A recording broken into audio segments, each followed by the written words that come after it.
Assalamualaikum warahmatullahi wabarakatuh.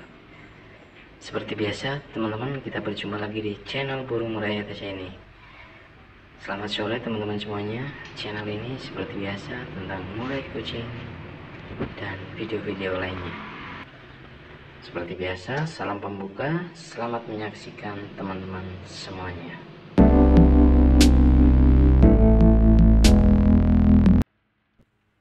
Oke teman-teman, di video ini kita kembali ke kandang murai seperti biasanya. Nah, ini kita bisa lihat di video teman-teman ya, kita sengaja videokan dari jauh agar aktivitas murai di dalam kandang tidak terganggu teman-teman semuanya. Nah, ini kita lihat burung murai ini bolak-balik berterbangan membawa kotoran anakannya. Kita bisa saksikan teman-teman di video. Jadi itulah kebiasaan unik murai batu. Ketika ada anakannya atau sedang meloloh anakannya, dia berputar-putar sambil membawa kotoran anakannya, kemudian dia lepaskan di tempat yang dia kendaki. Seperti biasanya di pojok sini dia membuang kotorannya dan dia tidak memakannya. Mungkin anakannya karena sudah gede, sedangkan di indukan betina biasanya dia berputar-putar waktu indukan ini masih kecil, kemudian memakan kotoran anakannya. Nah, ini indukan jantan ya, ini kita bisa lihat lagi teman-teman, dia membawa kotoran itu berputar-putar terus di kandang, berputar-putar lagi, semacam tradisi atau kebiasaan ya. Dia berputar-putar lagi, kemudian dia membuangnya nantinya, membuang kotoran tersebut. Ini indukan jantan teman-teman.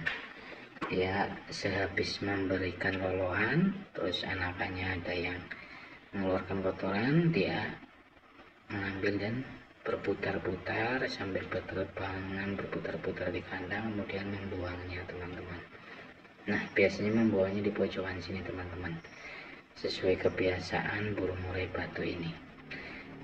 Ini sesuatu yang unik teman-teman, karena burung murai ini semacam feeling ya, mungkin di alam ini, ketika di alam burung murai batu ini akan membawa kotoran anakannya ke tempat yang jauh, berputar-putar sembari dia membuangnya jauh dari sangkar. Mungkin ini juga untuk menghindari predator ketika di alam, tetapi karena instingnya sudah ada naluri di dalam dirinya, ketika di kandang pun dia langsung otomatis melakukan kegiatan seperti itu teman-teman. Walaupun dia tidak pernah melihat burung murai batu indukan lainnya yang melakukan seperti itu, karena dia sedari kecil tidak pernah diperlihatkan ya ke tempat ternak lainnya ataupun melihat indukan lainnya yang bagaimana caranya meloloh anakan. Dia tidak melihat, tetapi sudah menjadi insting dalam diri murai batu, karena dari kecil sudah dipelihara dengan lolohan tangan, sudah dari kecil sudah diambil dari indukannya, tetapi dia secara refleks dia bisa mengetahui bagaimana caranya membuang kotoran anakannya, bagaimana melolohnya, bagaimana memberi pakan. Itu teman-teman, dari beberapa pasang yang pernah saya pasangkan, jadi ada beberapa indukan, ada juga yang sudah jadi, kemudian ada yang tukar tambah, indukannya diambil dan ditukarkan dengan indukan yang lain juga ada. Dan rata-rata juga seperti itu, ketika indukan betina ketika masih kecil anakannya itu kotorannya itu dibawa putar-putar kemudian dimakan. Mungkin hampir sama dengan indukan jantan ini. Tetapi ketika indukan jantan ini jarang sekali ya yang mau menyuapi dan mau mengambil kotoran anakannya. Hanya beberapa burung murai ada yang seperti itu. Nah, kebiasaan unik untuk membawa kotoran ini ya semacam naluri ya teman-teman. Menurut saya itu naluri dari burung ya, mungkin untuk menghindari predator agar tidak tahu bahwa ada anakan burung tersebut, mungkin seperti itu teman-teman, untuk menghindari predator sehingga dia memutar-mutarkan dan membuang kotorannya agar tidak ada predator di sekitar lokasi sarang. Jadi dia membuangnya jauh dari sarang yang ada anakannya. Nah, ketika lolo induk ini perawatan seperti biasa teman-teman. Saya sampaikan lagi perawatannya seperti biasa. Sediakan pakan, sediakan cepuk air untuk mandi dan minum indukan, dan pakan harus selalu tersedia ya. Bisa dikasih banyak agar di pagi hari, siang hari, dan sore hari kebutuhan dari indukan dan anakan ini tercukupi kebutuhan pakannya. Itu teman-teman. Dan juga jeruji-jeruji dilihat agar tidak ada hewan pengganggu ataupun predator yang bisa masuk menerobos sehingga bisa membahayakan anakan.